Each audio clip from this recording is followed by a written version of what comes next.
Uau! Quem poderia imaginar que após o tio França e seus fogos de artifício, a Polícia Federal iria tentar aproveitar o momento para uma nova investida em sua saga de tentar culpar Bolsonaro pelo golpe estilo Plano Zacne, do desenho. Golpe esse que nunca aconteceu, né?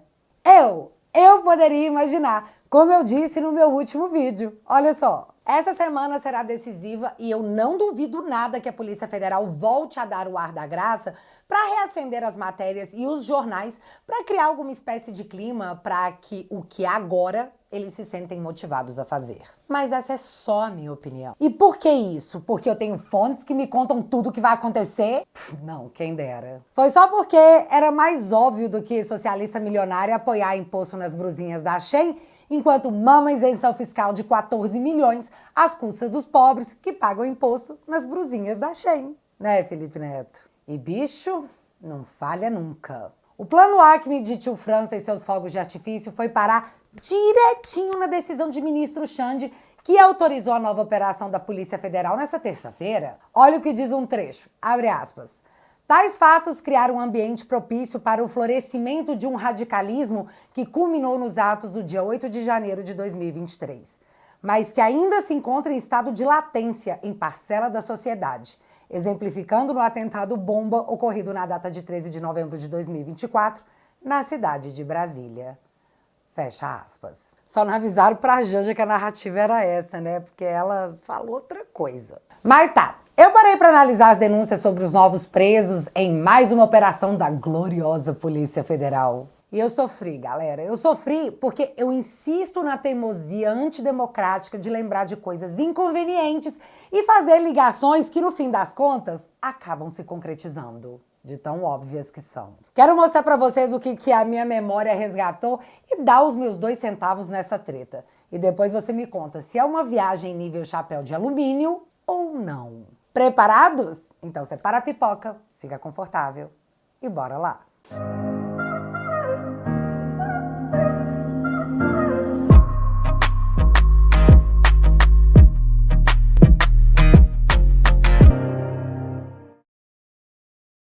Então tá, o resumo da narrativa do dia de ontem foi: um grupo de kids pretos abriram um grupo no aplicativo Signal chamado Copa 2022, onde estariam militares que supostamente queriam mandar Alexandre de arrasta pra cima. Essa possibilidade foi levantada após uma conversa no aplicativo ser resgatada e ter o seguinte teor. Brasil, que é um codinome, diz: estacionamento da troca da primeira vez. Aí Gana responde: tô na posição.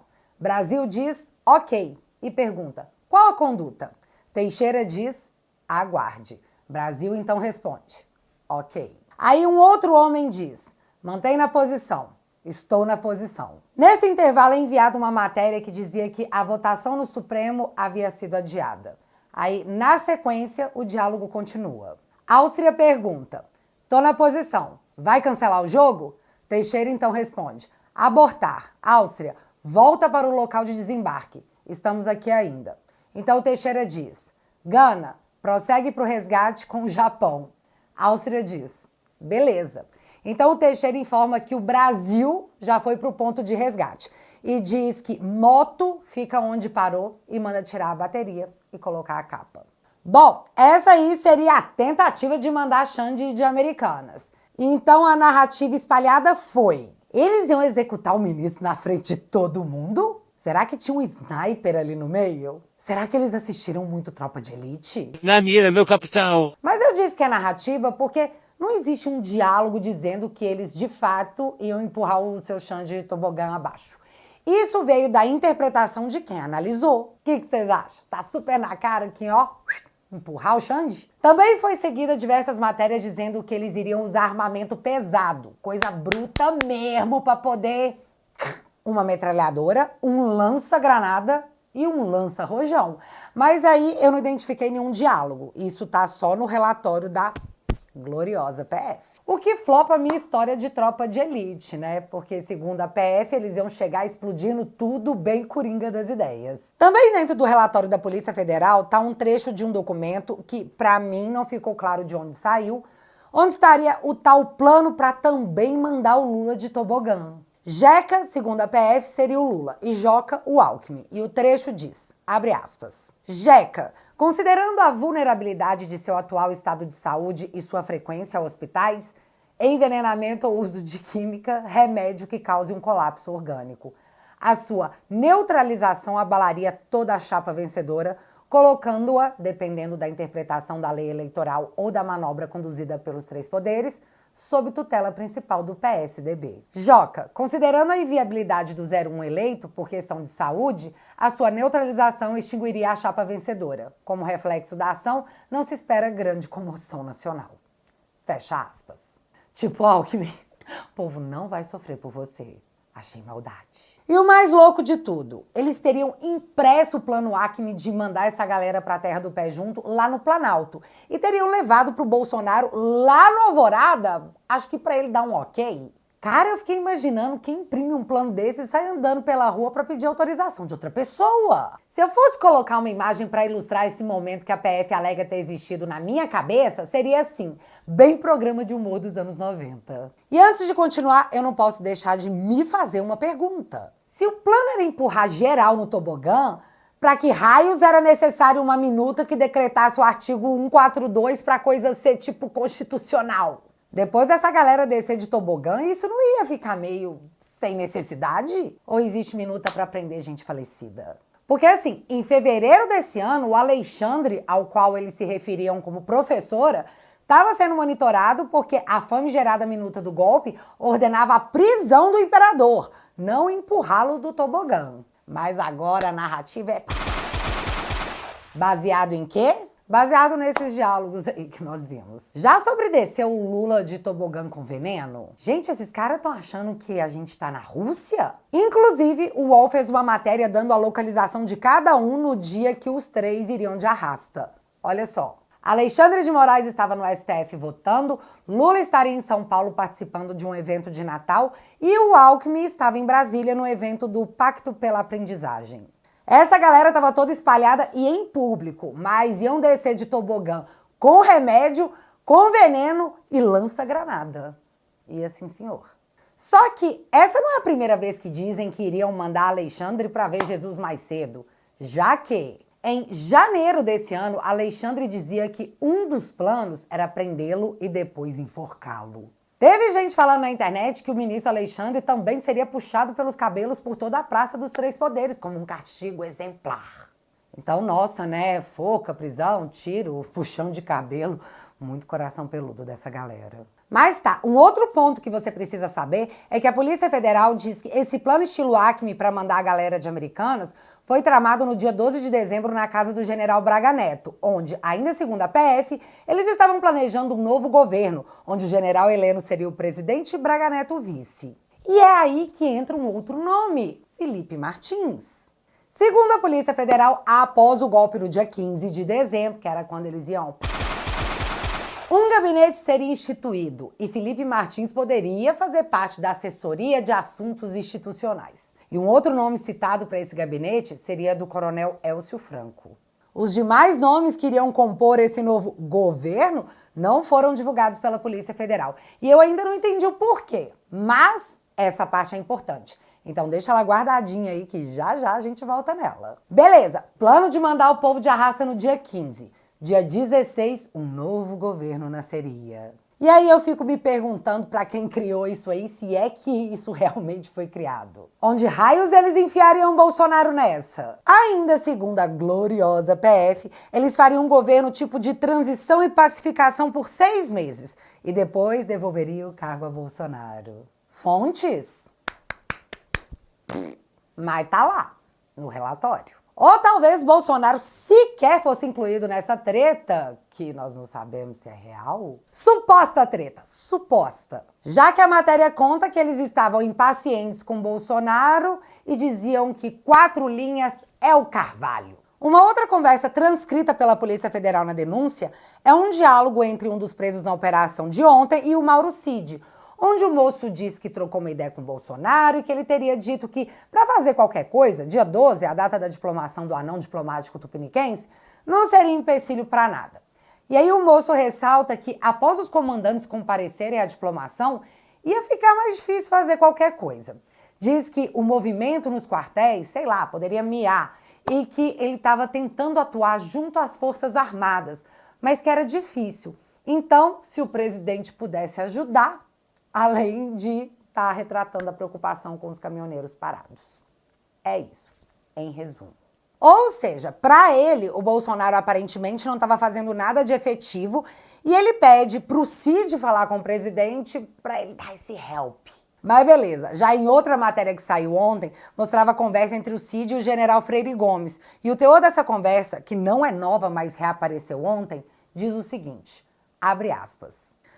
Boa tarde, general. Só para atualizar o senhor, o que vem acontecendo é o seguinte. O presidente tem recebido várias pressões para tomar uma medida mais pesada, onde ele vai, obviamente, utilizando as forças, né? Mas ele sabe, ele ainda continua com aquela ideia que ele saiu da última reunião, mas a pressão que ele recebe é de todo mundo. Ele é cara do agro, são alguns deputados, né? Diz o Cid, fecha aspas.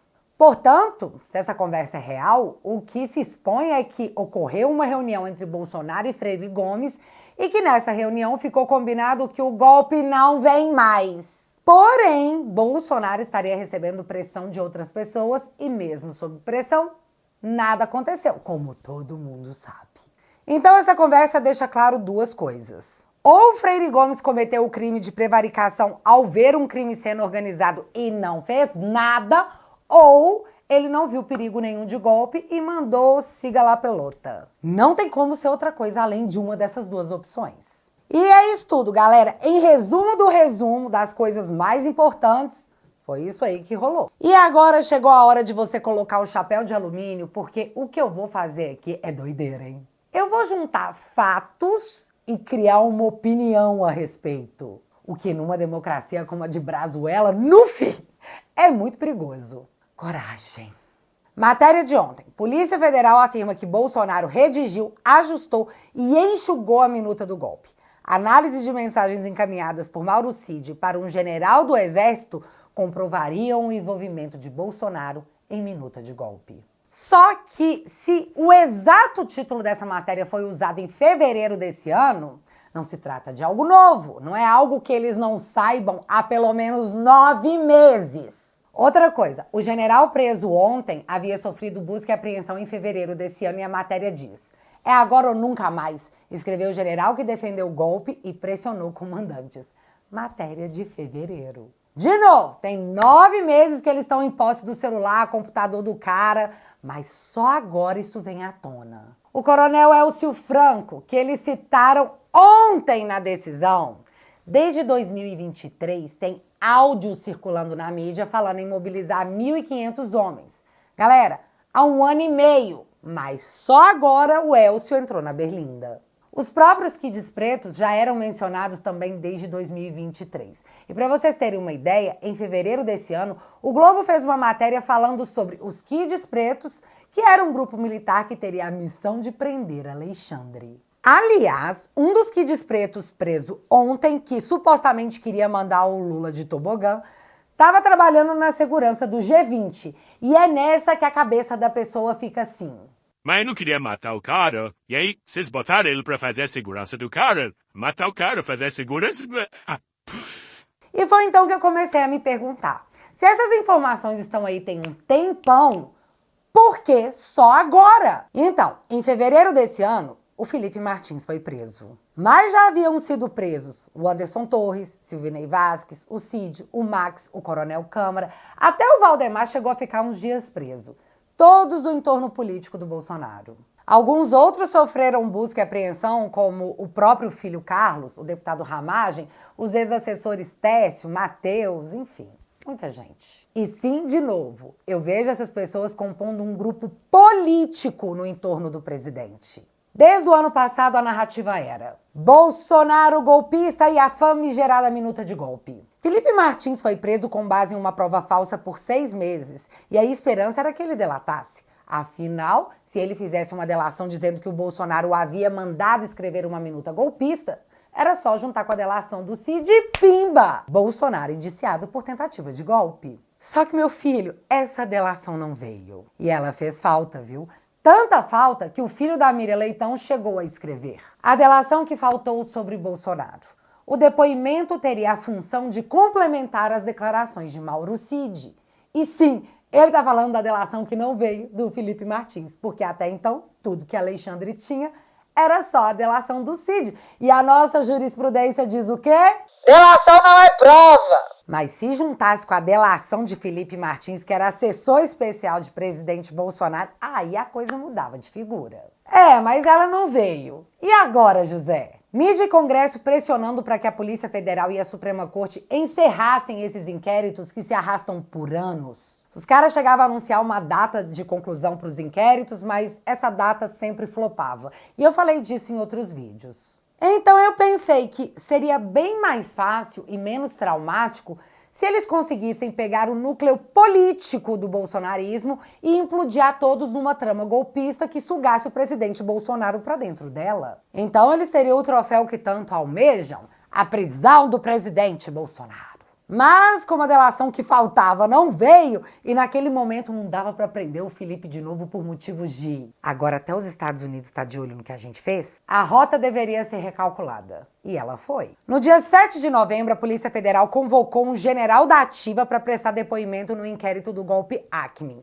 Newton Rodrigues foi chamado porque, na época dos supostos fatos, ele era assessor de Freire Gomes e o seu nome, só agora, 9 meses desde a última operação da Polícia Federal, foi citado. Já no dia 8 de novembro, sai a seguinte matéria. Depoimento de novos militares intrigam Mauro Cid. E então, no dia 13 de novembro, por ocasião do tio França e seus fogos de artifício, o Brasil ficou sabendo, naquela noite, dia 13 de novembro, que Lula recebia no alvorada os ministros Alexandre, Zanin e Gilmar Mendes, além do diretor da Polícia Federal, Andrei Rodrigues. Só que o encontro deles não foi registrado na agenda oficial, o que, por lei, deveria ter acontecido. E, de novo, só ficamos sabendo desse encontro porque eles precisaram dizer onde que eles estavam por causa do negócio do tio França. Já no dia 15, a Cantanhede afirma lá na Globo News que as suas fontes disseram que a semana seguinte seria agitada. Dia 19, estoura essa nova operação da Polícia Federal. Mas ei, você que tá com a cabeça poluída e o coração peludo, achando que os ministros, o chefe da Polícia Federal e o Lula estavam tratando do que viria a acontecer, que seria essa nova operação da Polícia Federal, você está errado, porque segundo o UOL, era uma happy hour. Só isso.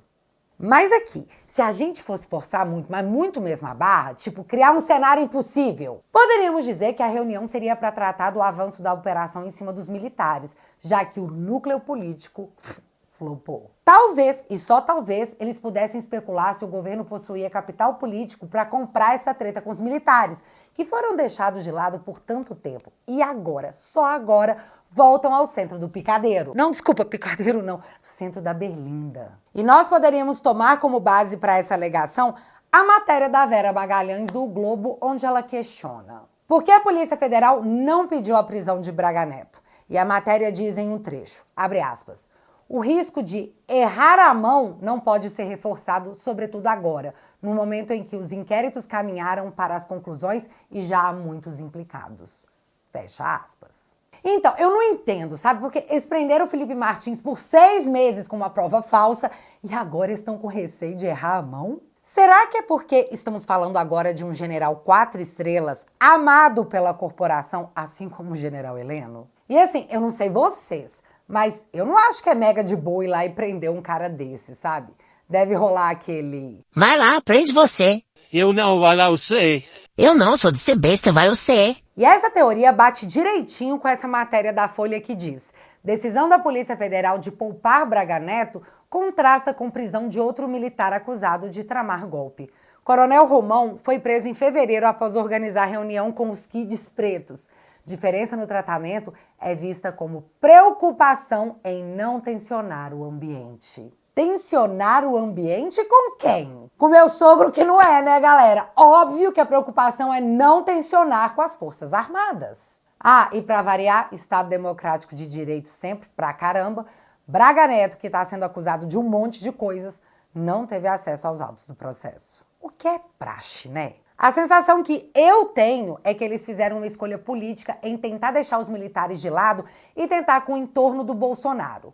Mas se não tem tu, vai tu mesmo. E vocês lembram que eu falei para vocês gravarem a menção ao Felipe Martins? Então, Catanhede retorna para dizer que ontem a operação era só em militar, mas que nos próximos dias vai estourar uma na cabeça do Bolsonaro. E sim, ela diz com essas palavras, na cabeça do Bolsonaro, e que as fontes da Polícia Federal revelaram isso para ela. Eu não duvido que, já que eles estão no all-in, eles possam tentar prender o Felipe de novo só para perguntar se ele tem certeza que ele não tem nada para contar. Por isso a menção ao nome dele saiu em todos os lugares. Às vezes para se criar o clima e ninguém ficar chocado da Polícia Federal e ir atrás do cara de novo, esperando o mesmo resultado da última vez. E eu aposto meu dedinho que a polícia não vai nem perguntar pro Felipe se ele tinha ideia que o nome dele tinha ido parar nesse papel. Só aposto. E galera, essa correria se dá porque já estamos no finalzinho do ano. Janeiro, Trump assume, o que pode dificultar um pouco a rotina de Brazuela em tentar legitimar os seus atos que se resumem a ir atrás de opositores políticos. Igual na Venezuela. E só para encerrar o meu achismo, eu vou ficar com o conhecimento jurídico do Dr. André Massiglia, que diz, abre aspas, alguns aspectos jurídicos sobre a decisão de hoje. 1. Se os documentos não demonstram o início de nenhuma ação de execução, não há crime. Cogitar sem executar, seja o que for, é lícito, ou não haveria livros e séries de crime no Brasil. 2. Se os fatos são de 22, não há ameaça presente, não havendo razão para se ignorar o devido processo legal e decretar sigilo e deferir medidas de força. 3. Ignorar esses fatos viola a presunção de inocência dos envolvidos. E 4. O ministro Moraes seria vítima, não pode ser o juiz do caso. Se não há ninguém com prerrogativa de função, for o privilegiado, sequer no STF o caso deveria ficar. Aliás, o ministro Gilmar Mendes estava dando entrevista para a Rede Lully, porque, cara, os ministros da Suprema Corte, em meia explosão de comentários do caso que eles vão julgar, estão dando entrevistas na TV. Mas aí, quando ele foi perguntado se atos preparatórios são crime, coisa que ele sabe que não é, o cara deu 2 voltas para acabar dizendo que ato preparatório não é crime. Mas ali, no caso do Bolsonaro, o ato preparatório se misturava com a execução. E eu tenho certeza que essa foi nova para muito jurista, tá? O misto de preparar e executar. Imagina agora nas corridas, vai ter que mudar aquele negócio de preparar, apontar e vai, já que agora, segundo Gilmar Mendes, tudo se mistura. E o outro ponto, Alexandre, a vítima explícita, sendo o juiz do caso, o obrigando a falar dele mesmo dentro da decisão, em terceira pessoa. Algo bizarro, mas que os nossos juristas omissos fingem não ver há mais de 5 anos. Portanto, parece que a conduta está normalizada. E se você achar ruim, o STF é a lei. Tem isso em mente. Para encerrar, prenderam os kids pretos de manhã e chamaram o Cid para depor à tarde. Em novo depoimento, ele disse que não sabia de nada. E aí a PF não gostou, pediu a revogação dos benefícios da delação dele e o Cid acabou intimado para um novo depoimento agora no STF, na quinta-feira. E você sabe o que vai acontecer? Aguardemos as cenas dos próximos capítulos. Apesar que eu já imagino umas coisas, viu? E você? O que você está imaginando que vai acontecer? Bora compartilhar aqui nos comentários? E galera, vocês já me ouviram falar pra caramba? Então não custa ouvir mais 40 segundinhos, né? Você só tá assistindo esse vídeo por um único motivo. Você é desses que adora uma treta na política. E eu sei disso, porque eu também sou dessas. Teve uma época que ninguém sabia o que eles estavam fazendo. O que era muito conveniente. Mas os tempos mudaram. Graças a Deus. Foi pensando nisso que eu criei a Família Te Atualizei, um local onde você pode se divertir enquanto se informa com os conteúdos políticos criados por mim da forma mais real possível. Lá tem o Te Barbarizei, a minha série para conversar com a família sobre as coisas que estão rolando. Tem documentários exclusivos, incluindo um que acabou de sair do forninho sobre as mulheres do Lula. Tem uma série especial do Gabinete do Pop e Geopolítica com o pessoal do Saindo da Bolha. Tudo feito para você se divertir com política, porque eles já se divertem muito com a nossa cara. Então entre pra família, curta os conteúdos, enquanto você financia uma batalha que apenas começou.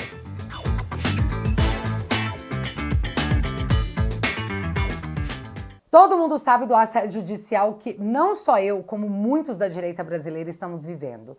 E eu não vou te pedir Pix, eu vou te propor uma troca. Você assina o teatualizei.app e financia o meu trabalho e a minha defesa com 10 bonouros por mês. E em troca, eu te ofereço conteúdos exclusivos. Esse mês estamos em Black November, com desconto de 4 meses na assinatura anual. Além do brinde mega opressor desse boné que promete repelir esquerdistas da sua vida, na assinatura do plano para sempre. Sim, meu amigo, seja atrevido, seja conservador. Então é isso, se você quiser e puder, o link está fixado aqui no primeiro comentário e desde já, muito obrigada. E se você não é inscrito aqui no meu canal, meu amigo, se inscreve e deixa seu like. Porque você já sabe, acontecendo alguma coisa de relevante ou irrelevante, a gente volta. Beijos, galera. Fui.